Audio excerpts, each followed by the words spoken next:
মেদিনীপুরে চন্দ্রকোনা শুভেন্দু অধিকারীর ওপর হামলা, শুভেন্দুর কনভয় প্রাণঘাতী হামলা, তৃণমূলের বাঁশ লাঠি নিয়ে শুভেন্দুর গাড়িতে হামলা। 5ই আগস্ট সেদিন হাইকোর্টের অনুমতি নিয়ে কোচবিহারের এসপি অফিসে যাচ্ছিলেন বিরোধী দলনেতা। ঘোকসাডাঙ্গায় শুভেন্দু অধিকারী কনভয় হামলা চালানো হয়। অভিযোগ ইট বাঁশ নিয়ে হামলা চলে, পুলিশের সামনে সেই হামলা চালানো হয়েছিল। আপনাদের এই মাইক বাজিয়ে কোনো নামাজ পড়া যাবে না, ঠিক আছে? সেটা মাইক বাজিয়ে বোঝা গেল। শব্দ দূষণের অভিযোগে ভারতের পশ্চিমবঙ্গে গণহারে খুলে ফেলা হচ্ছে মসজিদের মাইক। রাজ্যের মুখ্যমন্ত্রী জানিয়েছেন এই পর্যন্ত সরিয়ে ফেলা হয়েছে 4000-এর বেশি মসজিদের মাইক। সম্পূর্ণভাবে মসজিদের আজান আমরা বন্ধ করবো না, এটা আমরা কখনো মেনে নেব না। আমার গ্রামের মসজিদের মাইকের সাউন্ডটাকে সম্পূর্ণ বন্ধ করে দিয়েছে, এমনকি দুপুরে জোহরের আজান, মাগরিবের এশার আজান পর্যন্ত হতে দেওয়া হয়নি। তো আমি যেটা বলতে চাইছি যে আইনের ফর্মে তো এই ধরনের কথা লেখা নেই, তো পুলিশ প্রশাসন এটা এসে জোর করে একেবারে সাউন্ড বন্ধ করে দিতে হবে, এটা তারা পারে কি করে? এটা আমরা মেনে নিতে পারছি না। আমরা একদিকে আজান শুনি, একদিকে ঘন্টাও। সাধারণ মানুষ, কোনো হিন্দু সম্প্রদায়ের মানুষ বলে না, উল্টে বলে তারা যে আমাদের ভালো লাগে। সকল ভারতবাসীকে আমি পীরজাদা হিসেবে ফুরফুরা দরবার শরীফ থেকে আমি সকলের কাছে অনুরোধ করবো, এই যে একটা প্ল্যান চলছে, 99% হিন্দু সম্প্রদায় ওই আমরা হিন্দু মুসলিম ভাই ভাই, হিন্দুদেরও যেমন ধর্মস্থান আছে, মুসলিমদেরও সেরকম ধর্মস্থান আছে। আমরা চাই আমাদের যেরকম পুজো আশ্রা হয়, মাইক বাজে, মুসলিমদেরও আজান দিক, মাইক বাজে, 30 মাইল পর্যন্ত হয়।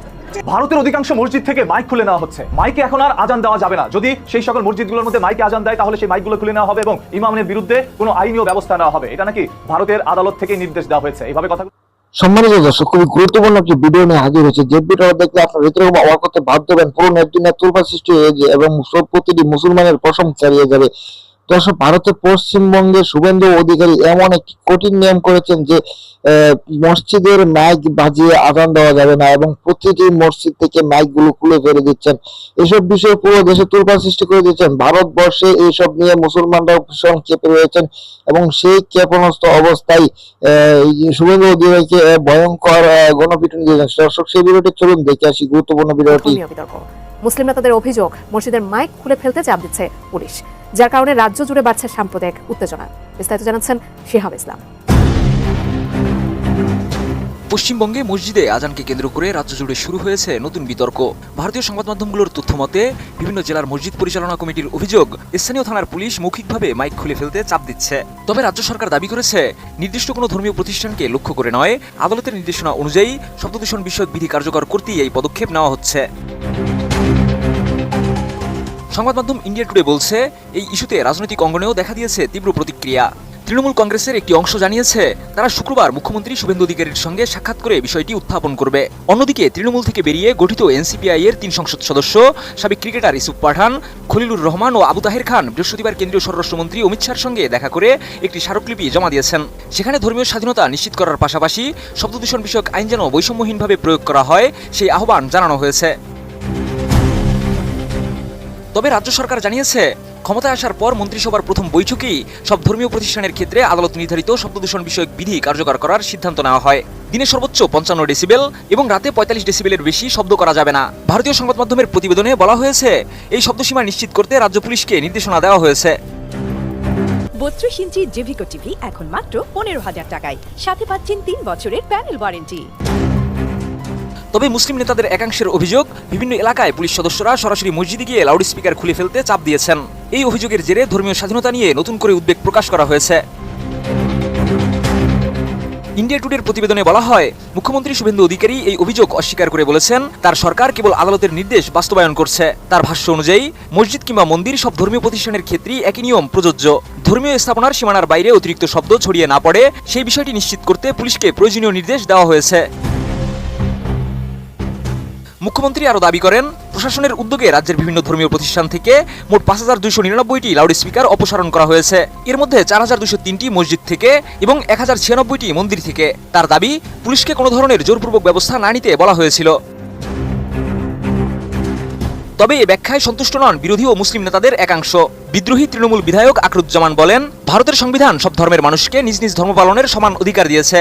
তাই হিন্দুরা যেমন মন্দিরে পূজা করতে পারবেন, তেমনি মুসলমানরাও মসজিদে আজান দিতেও নামাজ আদায় করতে পারবেন। তার মতে দেশের ধর্মনিরপেক্ষ চরিত্র অক্ষুণ্ণ রাখা সবার দায়িত্ব। একই ধরনের কথা বলেছেন জমিয়তে উলায়েমে হিন্দের পশ্চিমবঙ্গ শাখার সভাপতি ও তৃণমূল নেতা সিদ্দিকুল্লাহ চৌধুরীও। এদিকে ইন্ডিয়ান সেকুলার ফ্রন্ট বা আইএসএফ এর বিধায়ক নওশাদ সিদ্দিকীও জানিয়েছেন, প্রয়োজনে তিনি কলকাতা হাইকোর্টের দ্বারস্থ হবেন। ইতিমধ্যে তিনি পশ্চিমবঙ্গ পুলিশের মহাপরিচালকের কাছে চিঠি দিয়ে জানতে চেয়েছেন মাইক অপসারণে আনুষ্ঠানিক কোনো সরকারি নির্দেশ জারি হয়েছে কিনা। আমরা হিন্দু মুসলিম ভাই ভাই, হিন্দুদেরও যেমন ধর্মস্থান আছে, মুসলিমদেরও সেরকম ধর্মস্থান আছে। আমরা চাই আমাদের যেরকম পুজো আশ্রা হয়, মাইক বাজে, মুসলিমদেরও আজান দিক, মাইক বাজে, টেস্ট মাইক তুলতে হয়। ওনাদের ধর্ম ওনারা করে, আমাদের যখন মাইক টেক বাজে আমাদের ধর্মটা আমরা পালন করি, যার ধর্ম তার কাছেই ভালো। সন্ধ্যা হলে আমাদের যেটা মাইক বাজে, হয়তো কীর্তন ছাড়ে, হরিনাম ছাড়ে, কত হয় আমাদের মন্দিরে, এই নিয়ে তো কোনো সমস্যা হয় না। আমাদের কীর্তন হচ্ছে, তখন কোনো অসুবিধে নেই, তারা তো শুনছে। আমরা মিলাদ হচ্ছে, আমরাও কানে শুনছি। না, জোর করে আজান শোনানো হয় না। আজানের মধ্যে একটা বিষয়বস্তু থাকে যেটা এই ধর্মের মধ্যে একটা ধর্মীয় প্রার্থনা এবং সবাইকে এক সূত্রে গাঁথে। এটা একটা খুব বড় একটা আহ্বান এই আজানের মধ্যে। ওরা মত কথা টাইম মতন ওরা আজান দিচ্ছে, আমাদের জ্ঞানের থেকে দেখছি এইটা আছে। হিন্দু বলো মুসলমান বলো, ওই সব একজনের তার বলতে হবে না যে হিন্দুরা আছে কি মন্দিরে পুজো করে, আর হচ্ছে কি ঠিক টাইম হলে ওরা হরিনাম দেয়, আর মুসলিমরা ওদেরও ঠিক 12টা বাজলে ওরা ওই আজানটা দেয়। এটা সবারই একটা মাঠে দিয়ে একটু কাজ করতে যায়, এটা সুবিধা হয় যে এটা আমাদের তো সবসময় তো ঘড়ি থাকে না হাতে, ওইটা দিলে কি আমার বাড়ি যায়, আমাদের 1টা বেজে গেছে, আমাদের বাড়ি যেতে হবে। মন্দির থেকে খুলে নেওয়া হচ্ছে এরকম কোনো খবর আমরা পাইনি, কিন্তু ইউনিভার্সালি অগ্নিমিত্রাপালের একটা ভিডিও দেখলাম। উনি বললেন যে সমস্ত ধর্মীয় স্থান থেকে জোরে আওয়াজ বা মাইক বন্ধ করা হবে, কিন্তু আমরা এখনো পর্যন্ত যেটা দেখতে পাচ্ছি যে মন্দির বা যে কোনো বাড়ির অনুষ্ঠান কীর্তনের থেকে কিন্তু আমরা অনেক প্রায় 6 দিন 7 দিন ধরে প্রোগ্রাম হচ্ছে, এটা আমরা শুনতে পাচ্ছি। আজানেরটাও শুনতে পেতাম, কিন্তু রিসেন্ট এটা খবর পাচ্ছি যে সব জায়গা থেকে প্রায় চোঙা খুলে নেওয়া হচ্ছে, বা সেরকম ভাবে কোনো সরকারি নির্দেশ যেটা এত ডেসিবেলের মধ্যে শব্দ রাখতে হবে সেভাবে কিছু নোটিশ না এসেই মাইক খুলে নেওয়ার নির্দেশ আসছে। সেটা করছে কিছু কিছু জায়গায়, সব জায়গায় নয়। যুগ যুগ ধরে যে শব্দের সাথে জড়িয়ে আছে মানুষের সকাল সন্ধ্যার প্রার্থনা, আজ তা হঠাৎ করেই স্তব্ধ।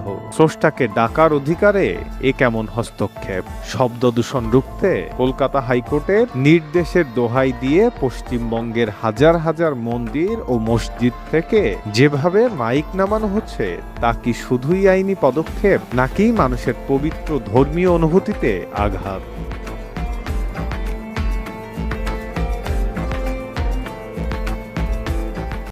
সম্মানিত দর্শক, আপনারা তো সম্পূর্ণ ভিডিওটা দেখলেন। দর্শক, ভিডিওটা দেখে কেমন লেগেছে, ভিডিও সম্বন্ধে অবশ্যই আপনাদের মহামূল্যবান মতামত কমেন্ট বক্সে জানিয়ে দেবেন। এমনকি এই ভিডিওতে যে চাঞ্চল্যকর তথ্যগুলো রয়েছে, সেই তথ্যগুলো অত্যন্ত গুরুত্বপূর্ণ ছিল, যা আপনারা তুলে ধরেছি। দর্শক, শুভেন্দু অধিকারীকে গণপিটুনি দিলেন মুসলিমরা, এবং সেই পিটুনিকে তিনি বর্তমানে হসপিটালে ভর্তি রয়েছেন, এবং প্রতিটি মসজিদের মাইক খুলে দেওয়ার পরে তার উপরে এই হামলা হয়েছে। সেই বিষয়ে পুরো দেশে তোলপাড় সৃষ্টি করেছেন। ভিডিওটি দর্শক ভালো লাগলে লাইক কমেন্ট শেয়ার করে দেবেন। চ্যানেল নতুন হলে অবশ্যই চ্যানেলটা সাবস্ক্রাইব করে দিয়ে পাশে থাকা বেল অন করে দেবেন। ভালো থাকবেন, সুস্থ থাকবেন, দেখা হবে পরবর্তী ভিডিওতে।